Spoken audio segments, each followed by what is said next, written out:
You guys remember this? My felon axe, the head's been coming loose. Somebody said I need to replace the handle. So here's the handle we're going to use.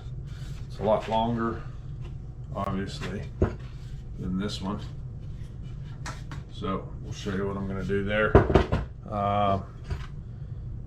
This is a Husqvarna.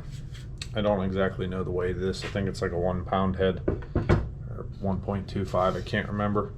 And there's a handle. So if you're looking to do the same thing, they have a website over here somewhere, and there's the numbers. So you can look them up. Hickory handle, nothing fancy. All right. First thing we got to do is remove that old handle.